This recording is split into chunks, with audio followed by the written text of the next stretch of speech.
हमारे पूर्वजों का कहना है कि हम लोग दिल्ली से कुछ लड़ाई झगड़ा वहाँ पर हुआ तो वहाँ से भाग करके आए। इधर के जो राजा थे, रतनपुर राजा, उनकी सेवा किए, तो उन लोग सेवा करके अपना ये सब गांव हासिल किए।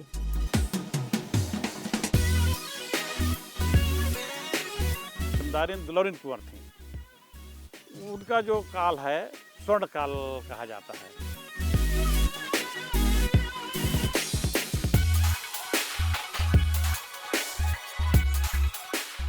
नमस्कार दोस्तों, मैं हूं श्याम सुंदर और मैं भी भारत के इस नए एपिसोड में आपका बहुत बहुत स्वागत है।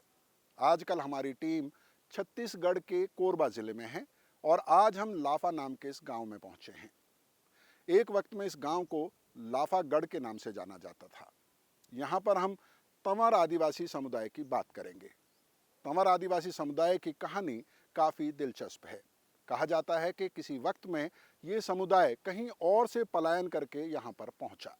ये लोग कहाँ से आए, इनका क्या इतिहास है और क्या रोचक और दिलचस्प कहानी इस समुदाय से जुड़ी हुई है, आज के एपिसोड में वो सारी कहानी आपको बताने की कोशिश होगी।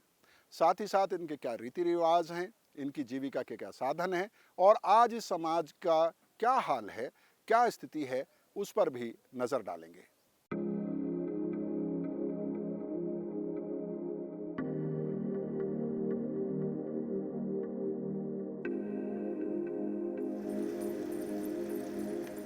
तंवर जमींदार परिवार के परिसर के सिंहद्वार से दाखिल होने के बाद बाईं तरफ थाने के अवशेष हैं। दाईं तरफ अदालत की इमारत होती थी जो अब ध्वस्त हो चुकी है। सामने जादू बंगला है। जादू बंगला के बारे में अलग अलग बातें सुनने को मिलती हैं।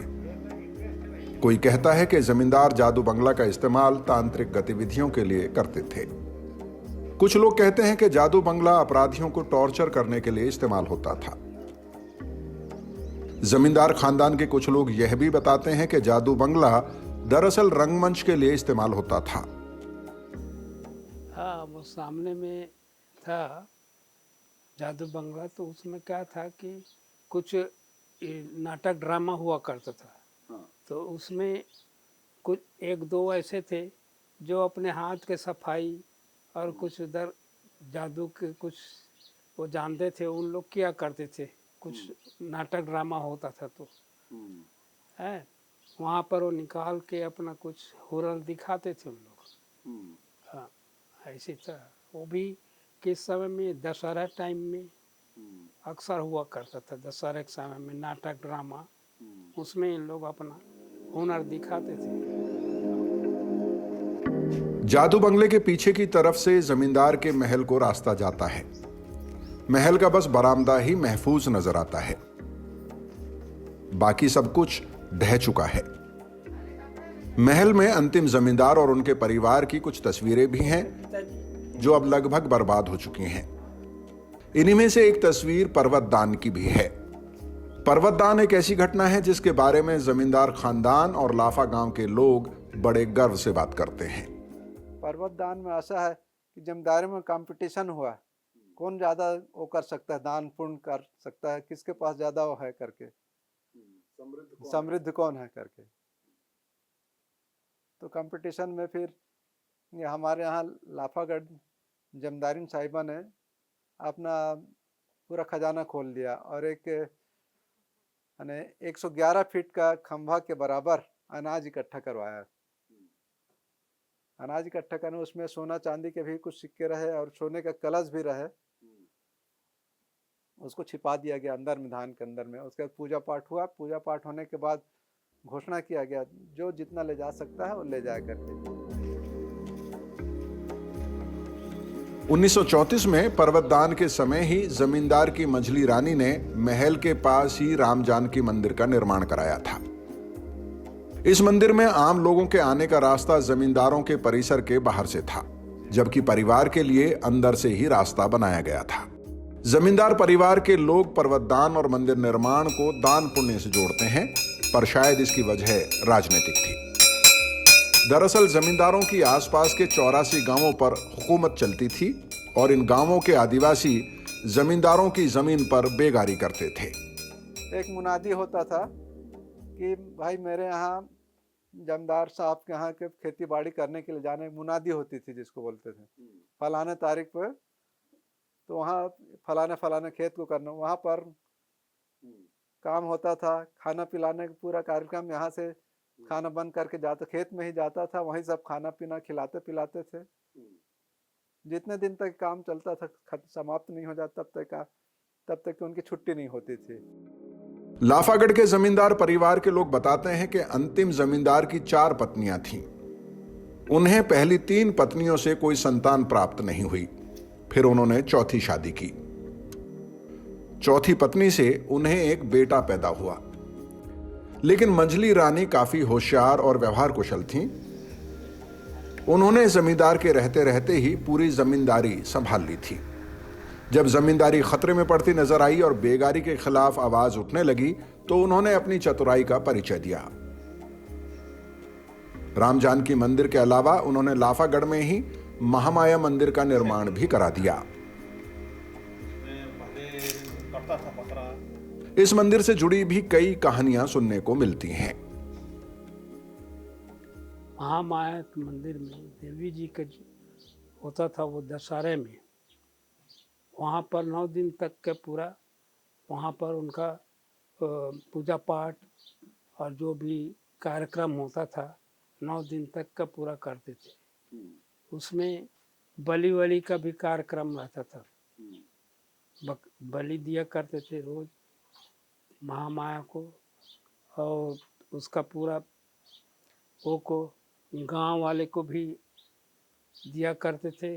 जो भी मेहमान जुटे रहते थे पारिवारिक, उनके द्वारा उसका पूरा कार्यक्रम भोजन वोजन करके वहीं खाया करते थे, घर में नहीं, वहीं होता था सब।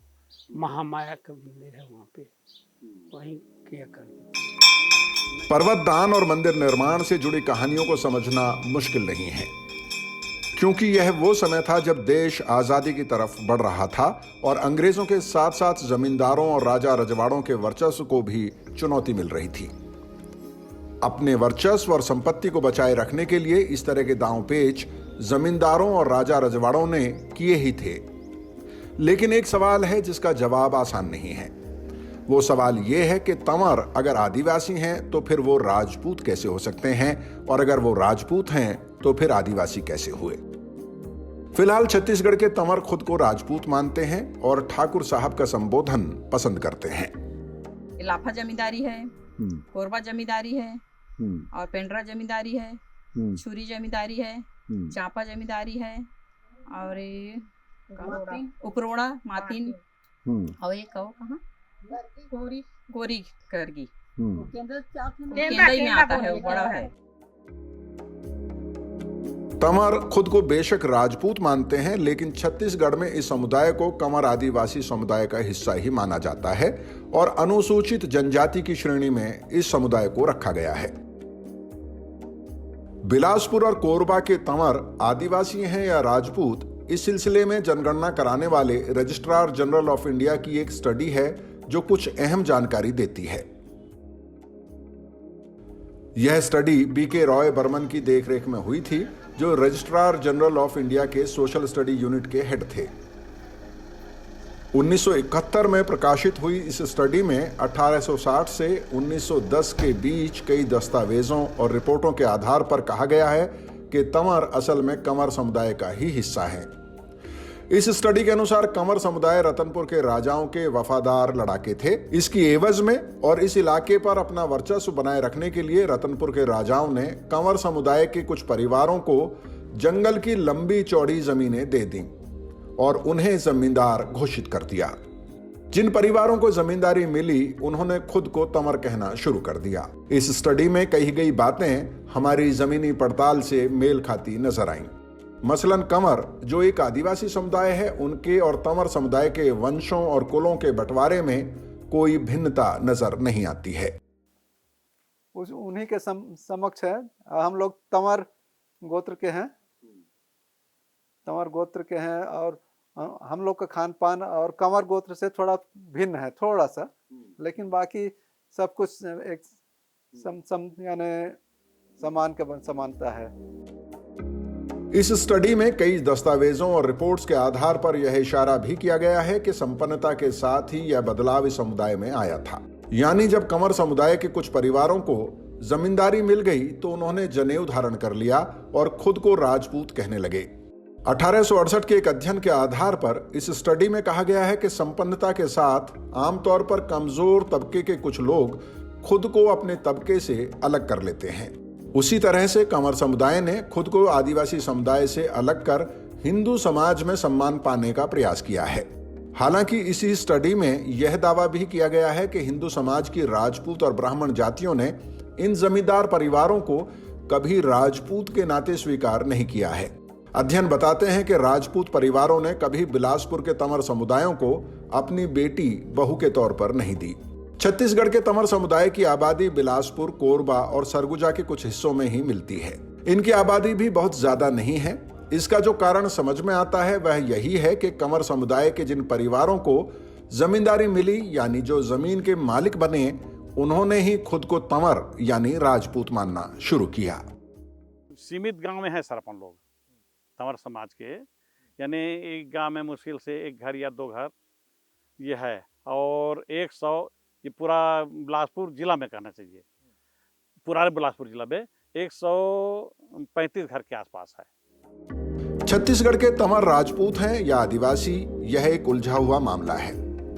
इस बारे में ज्यादातर अध्ययन यही दावा करते हैं कि तंवर असल में कंवर आदिवासी ही हैं।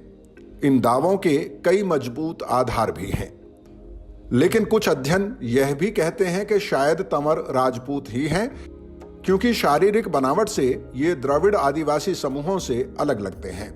बहरहाल लाफा गांव में इस समुदाय के साथ बिताए गए 2 दिन और ढेर सारी बातचीत के बाद हम यही कह सकते हैं कि ये एक ऐसा समुदाय है जो हिंदू धर्म से अपनी पहचान को जोड़ता है, लेकिन उसकी दिनचर्या, सामाजिक क्रियाकलापों और आस्थाओं में आदिवासी जीवन शैली की छाप है।